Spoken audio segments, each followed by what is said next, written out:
Alors évidemment, comme Conakry se trouve au bord de l'océan, une des activités principales ici dans la capitale, c'est la pêche et la vie de port. Ici on se trouve aujourd'hui dans le port de Boulbiné et on va vous montrer la vraie vie des pêcheurs guinéens du port de Boulbiné. C'est parti!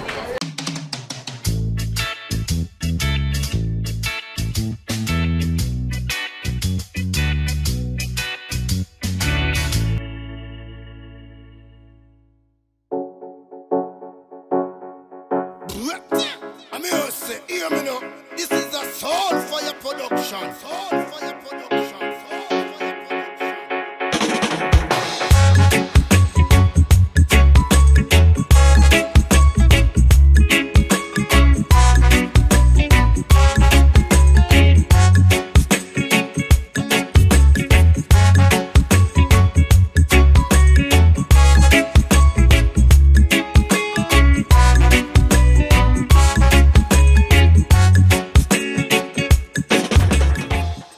Alors ici on se trouve plus du côté du marché, donc c'est là que les femmes vont vendre le poisson et tous les produits qui sont liés à la pêche. Juste à côté, c'est vraiment à 20 mètres de l'endroit où arrivent les bateaux avec le poisson frais.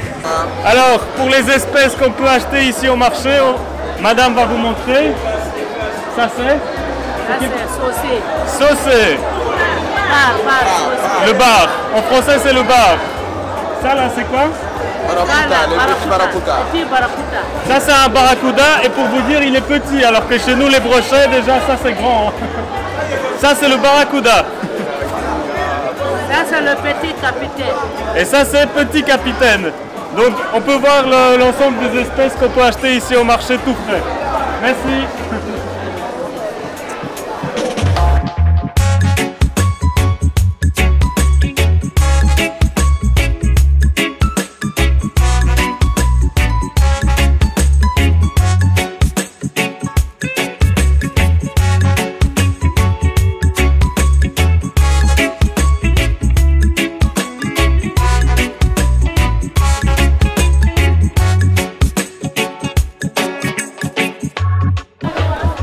Alors j'attends vraiment le jour où la technologie va nous permettre de transférer aussi l'odorat. Si ce jour arrive, je promets, je serai le premier gars sur YouTube qui va vous faire sentir les endroits que je monte parce que ici évidemment on est dans un port, on est dans un marché de poissons et je peux vous promettre, c'est vraiment pas cool. Ça pue partout, pardon, mais c'est comme ça, c'est la pêche, ça fait partie du truc.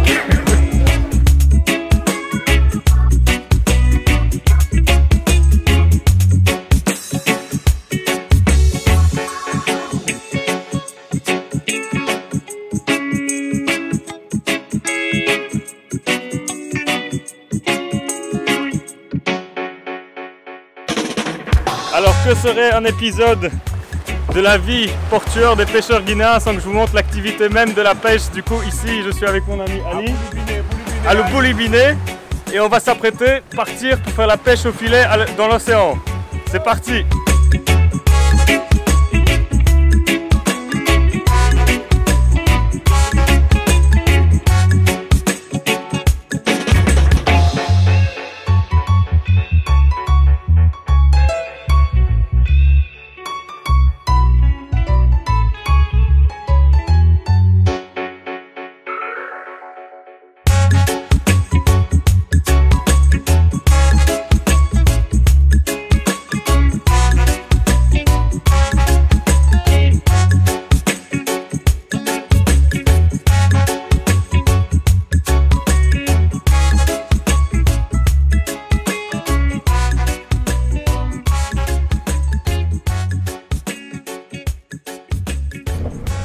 En ce qui concerne la pêche encore, donc il y a différentes façons de pêcher.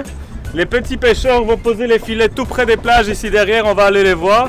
Mais les autres vont vraiment partir loin et ceux-là on ne les verra pas malheureusement parce qu'ils partent presque parfois 4 jours, ils restent plusieurs jours en mer pour revenir après les filets pleins et revenir en port. Ils partent tous les combien de jours ils partent, Ali? Il y a des gens qui font une semaine, des gens qui font 4 jours. C'est ça. Donc ça peut aller de 4 jours jusqu'à une semaine. Vraiment, ils peuvent rester longtemps sur la mer. Là-bas au fond, je ne sais pas si on voit eux. Donc c'est des pêcheurs qui partent très longtemps en mer. Et donc ça peut durer jusqu'à une semaine. Franchement, courage à eux parce que c'est les mêmes pirogues que la nôtre là. Donc c'est des toutes petites. Et ils passent vraiment beaucoup de temps là-dessus alors que c'est pas du tout évident. C'est la mer, c'est encore plus loin donc ça bouge encore plus, non? Il y a des plus grosses vagues encore. Ouais. Comme quoi c'est un travail qui est vraiment laborieux et pas facile. Donc chapeau à tous les pêcheurs. Franchement, c'est un beau travail mais difficile. Il y a la carpe rouge. Ouais, il y a la carpe rouge, barracuda, la dorade. Et dorade et... Est-ce qu'il y a les requins ici? Il y a des requins ici. Il y a les requins? Et on mange les requins aussi? Ouais. On les mange? Ou c'est les requins qui nous mangent? Non, c'est nous qui mangent. Si les requins ne mangent pas quelqu'un ici. Non, ils ne mangent pas les hommes. Ils ne vont pas ici, même quoi. Ok. Et il y a beaucoup de gens qui sont... Enfin, parce que c'est dangereux quand même, non, de travailler en mer? Ouais, beaucoup de gens. Pour danger, c'est la marée, c'est la vague. La vague ou bien la saison pluie. Ici, c'est pas la saison pluie, il n'y a aucune bagarre de notre mer là-bas. D'accord, mais quand c'est la saison de pluie, il y a les ouragans. Ouais.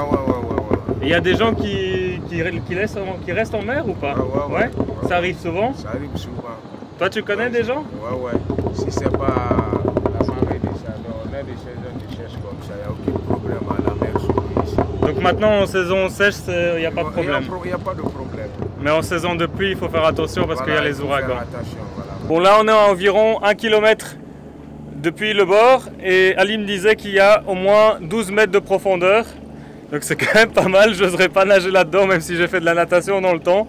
Avec les vagues qu'il y a, je ne sais pas si je me débrouillerai ici. Alors évidemment, il y a les pêcheurs qui font la pêche au filet en pirogue. Mais il y a aussi des grands bateaux de pêche comme celui qui est derrière moi. Là, c'est les gens qui sont un peu plus riches, qui engagent du coup des personnes à venir travailler sur le bateau et de faire la pêche, mais cette fois-ci au gros filet et de vendre ça sur le port. Alors je vous dis déjà désolé pour les images si elles ne sont pas de trop bonne qualité parce que ça tremble vraiment fort. J'avais pas prévu ça et du coup c'est difficile de stabiliser l'image.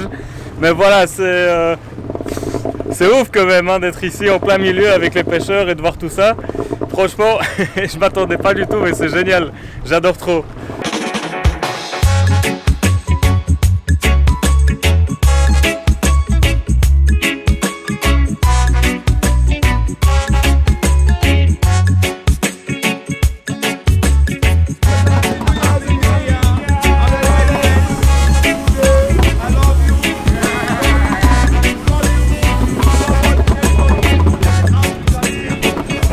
On vient juste d'approcher un grand bateau là et Ali m'expliquait justement que c'est surtout les étrangers qui possèdent les gros bateaux sur lesquels les Guinéens viennent travailler. C'est les Asiatiques, hein, ils sont partout, c'est les Chinois, c'est les Coréens et les riches d'ici, mais il y en a. C'est quand même surtout les Asiatiques, non? Ouais, donc voilà, c'est surtout les Asiatiques qui viennent profiter des océans ici. On n'y peut rien, c'est comme ça, hein, c'est eux qui gèrent ce commerce là, mais au moins ça fait profiter un peu pour le travail.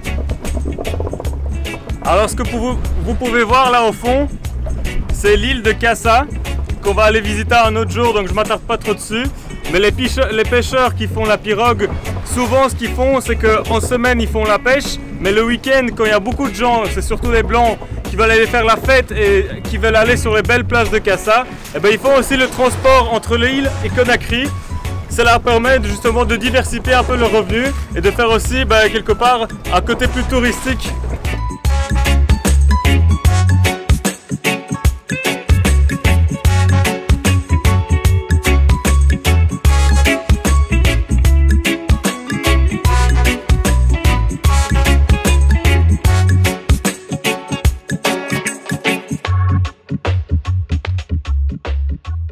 Donc ici, là, derrière moi, vous voyez les pêcheurs, ils s'apprêtent à quitter le port. Ils vont partir pour une semaine. Ils sont en train de mettre la glace dans les grosses caisses dans lesquelles vont venir les poissons après. C'est une semaine en mer. Une semaine, ils vont partir pour travailler pendant jour et nuit et revenir avec plein de poissons.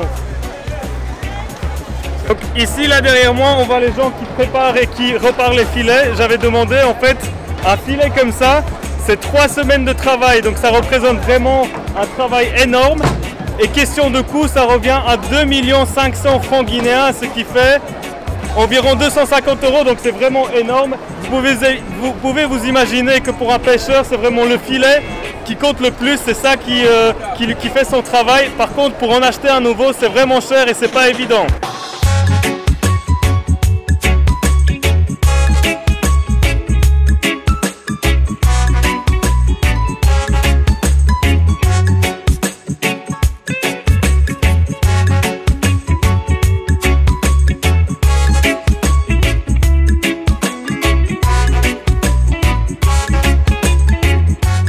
Alors ici je me suis mis un peu à l'écart parce que comme vous avez vu dans le port de Boulbinet c'est vraiment la pagaille. Ça crie partout, ça bouge partout, c'est vraiment pas évident de filmer mais j'espère que ces quelques images vous font plaisir. Mais en tout cas voilà, je voulais vous montrer ça parce que comme j'ai dit aussi tout à l'heure, c'est vraiment une des activités principales de Conakry et surtout ici du quartier, tout le monde connaît quelqu'un qui fait de la pêche ou même à quelqu'un dans la famille qui est pêcheur. Tout le monde dépend de l'océan et c'est pour ça que je voulais malgré tout vous montrer l'ambiance qu'il y a sur ce marché, l'ambiance qu'il y a sur les barques, sur les pirogues, l'ambiance qu'il y a sur les bateaux. Et donc j'espère que vous avez apprécié ces quelques images.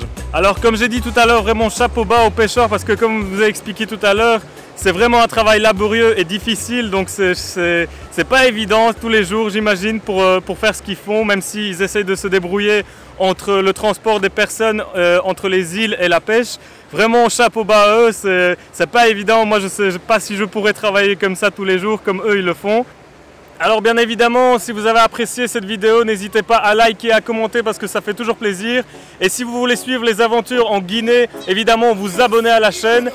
Moi j'ai encore plein de choses à vous montrer, donc j'ai trop hâte et on se retrouve dans un prochain épisode. Salut!